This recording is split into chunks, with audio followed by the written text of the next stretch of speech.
കാരണം ഞാനിപ്പോൾ അവരെ ഹിജാബ് ധരിപ്പിക്കുന്നില്ല. ഇപ്പം തൊട്ടടുത്തൊരു സ്കൂളിലേക്ക് ചേർത്തുമ്പോൾ അവിടെ ചെല്ലുമ്പോഴും ഹിജാബ് ധരിച്ച് ഇന്ന് മുതൽ ഹിജാബ് ധരിപ്പിച്ച് വിടണം എന്നുള്ളതല്ല.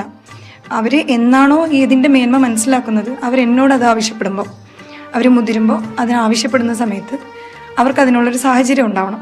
അപ്പം അതിന് ഉതകുന്ന തരത്തിലുള്ള ഒരു സ്കൂളിലേക്കാണ് ഇപ്പം ഞാൻ മാറ്റാൻ ഉദ്ദേശിക്കുന്നത്. അതിൻ്റെ മെയിൻ ഹൈലൈറ്റ് എന്ന് പറഞ്ഞു കഴിഞ്ഞാൽ അതൊരു ക്രിസ്ത്യൻ മാനേജ്മെൻറ്റ് സ്കൂൾ തന്നെയാണ്. അവിടുത്തെ പ്രിൻസിപ്പൽ എന്ന് പറഞ്ഞാൽ ഒരു സിസ്റ്ററാണ്, അതായത് കന്യാസ്ത്രീയാണ്.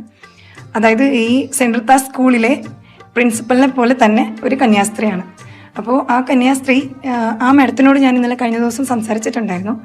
ആ മാഡം എന്നോട് സംസാരിച്ചതെന്ന് പറഞ്ഞാൽ വളരെ ചേർത്ത് പിടിക്കുന്ന രീതിയിലത്തെ ഒരു സംസാരമായിരുന്നു. എന്നോട് പറഞ്ഞത്, മോളെ, നമുക്ക് അങ്ങനത്തെ യാതൊരു തരത്തിലുള്ള വിവേചനങ്ങളുമില്ല. ഞങ്ങളെല്ലാ കുട്ടികൾക്കും അവരുടെ അവകാശങ്ങൾ സംരക്ഷിച്ചുകൊണ്ടുള്ള വിദ്യാഭ്യാസമാണ് നൽകുന്നത്.